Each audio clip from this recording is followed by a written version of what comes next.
Tonight for dinner, we're gonna be making some quesadillas. First, we're gonna make a bean, a refried bean and cheese quesadilla, and then we're gonna make a black bean, cheese, lettuce, tomato, sour cream quesadilla. So we're gonna get started. I just have here plain tortillas that I just got at the store. I like the burrito size because, versus the taco size, because it gives more area to put stuff in. It's more like the size you would get if you were going to a restaurant. And I just have black beans. I get the black beans that do have the salt. I don't like the ones that come with no salt. They have not a lot of flavor to me. Then a can of refried beans.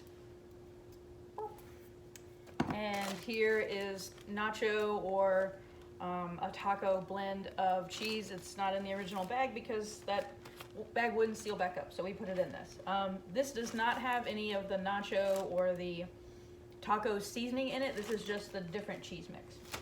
So I'm gonna go ahead and turn the oven on, or I'm sorry, the stove on to about, I don't know, not medium high heat, a little bit below medium heat. We're not trying to, we're trying to melt the cheese. We're trying to warm things over. We're not trying to brown meat or brown onions or anything like that. So it doesn't need a high heat.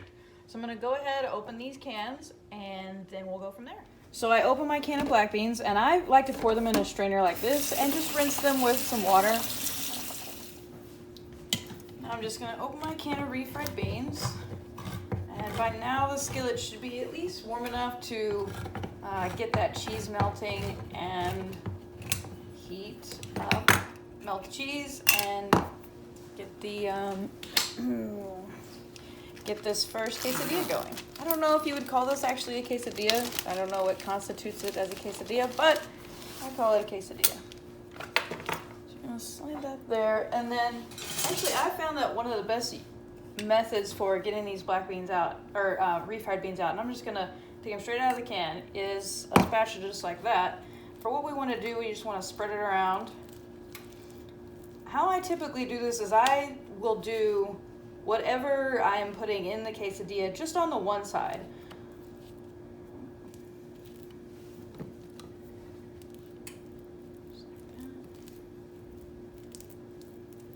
Just try to make it as even as possible and bring it also out to the edges.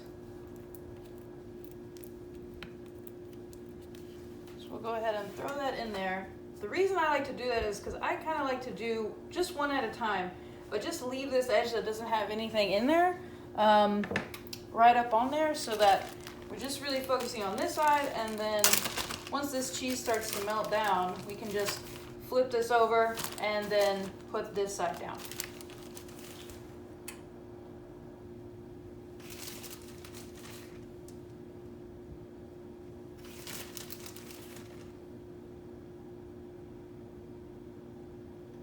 Kind of again spread this around and just even. It doesn't have to be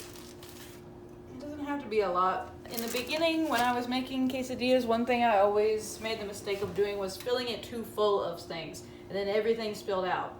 But less is more. So that's one of the reasons why, instead of doing all this in one quesadilla with the black beans and the refried beans, I'm actually gonna make two quesadillas. Make this one just a refried beans and cheese, and then make the other one with black beans and cheese, and the lettuce and the tomato and all those other things, so that I don't overfill one, instead just spread it to two, and kind of that also gives it a variety. So I'm just gonna go ahead and pull this side that we had left just on the edge over, then go ahead and flip this. And it's a little bit toasty here on this side already, so by flipping it to the other side, we're gonna allow that cheese to melt, that edge of the quesadilla that we left up to go ahead and start toasting. And then we'll be ready to flip back to the original side, and then it'll be all ready. So I've gone ahead and flipped the quesadilla now over to the original side. This was the side that we had left up on this edge, and we're gonna go ahead and let that go. And while that's continuing to finish, I'm going to chop up a tomato, slice of tomato, and also get the lettuce ready for the second quesadilla that we're gonna make, that's gonna have black beans, cheese, lettuce, tomato, and sour cream.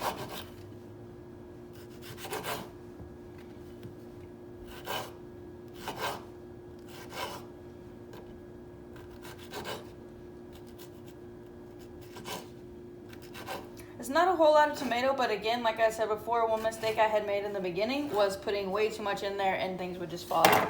So I'm gonna err on the side of not too much, and so that we don't have a bunch that falls out. And again, just gonna coarse chop here some lettuce to go in there. I like to use romaine leaf lettuce. The bags of shredded lettuce are very convenient, but I have found that they go bad quicker and they brown quicker. Even if you keep them, tightly sealed in the bag and all those things. So one more flip on that guy. This side, got a little maybe browner than we would like, but that's life. So that is all ready, and then we've got our sour cream here. So my first quesadilla is ready. This is the refried bean and cheese quesadilla. So I'm gonna go ahead and take that out. Then we're gonna get our next tortilla ready. And we are gonna we're gonna leave part of this up on the side like this. And now first what I'm gonna do is actually put the cheese in first, and then we're gonna put the black beans in.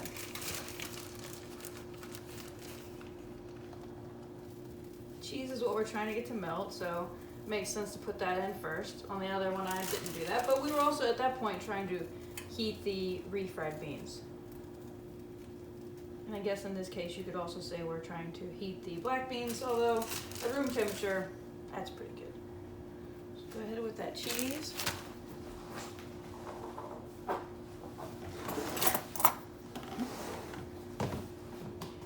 Because these black beans are still draining out of a little water, I like to actually take a fork and get them out and not use a spoon to let any extra water that's in there continue to drain out, so that we don't have a soggy quesadilla. I said that, and now I'm gonna just spoon these in because I can feel that the quesadilla is really starting to cook, and so they're on some limited time. So we're just gonna go like that and spread it around. Get this guy going just like that. All right. Now we're gonna put in the sour cream. Ooh, I can smell it, that one of the black beans might be burning. Ooh, something's burning. So go ahead and do that. Then we're gonna add our lettuce and our tomato. Ooh. Oh yeah, this one got nice and burned on that side, but we're still gonna try to salvage it. So go ahead and let that go, and you can see there's some smoke coming out. We might turn the fan on a little bit to get that smoky out of here.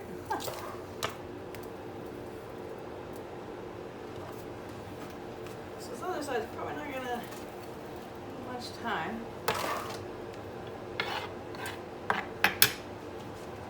While that is finishing up, I'm gonna go ahead and take this other quesadilla that we already made. Ooh. Go ahead and cut it up. One trick that I have found is that actually using a pizza slicer is pretty good for this. It's got that really nice sharp blade. So just have really clean edges. Put that back on the plate. And let's see if this other side got as done as that one. Yeah, it pretty much did. Okay, well, there you go. Lesson learned. So still some of the black beans here fell out, but not as many as would have been in the past when maybe I was really overstuffing them. And that guy is smoking. Well, gotta crack some eggs to get scrambled eggs or whatever. So the other thing I like to do with these quesadillas, especially this one which has more in it, I'm actually gonna let it cool just a little bit so that the cheese has a chance to set up slightly, so that when I cut into it, everything's not just gonna ooze out. So we're gonna let that sit for just a minute, and then we're gonna get out our salsa, which is I like to eat it with, and chips. So I've got my mild salsa here that I'm just gonna pour out into a little dish for dipping either the quesadillas in or the chips, which I like to usually eat with the quesadillas. Set that aside. And then we're gonna go ahead and use this pizza slicer to cut this quesadilla and see if we can get most of the stuff that we put in there to stay in. So there you go. It's a little more done on the outside than we would have liked, but that's okay. The inside is still pretty good. You can see in here the cheese has melted and kind of gotten solid back together. That's what's gonna hold your black beans in there instead of all of them falling out. When you make quesadillas, and I usually cut them in 3 like this, that centerpiece has the highest likelihood of everything that you just put in there oozing out. So that's why I really pause before I cut it, let the cheese set back up from being melted completely so that it doesn't fall out. So now we've got our refried beans and cheese quesadilla, and then we have our black beans, cheese, lettuce, tomato, and one of my favorites, sour cream quesadilla, and we're all ready to eat with our salsa and chips.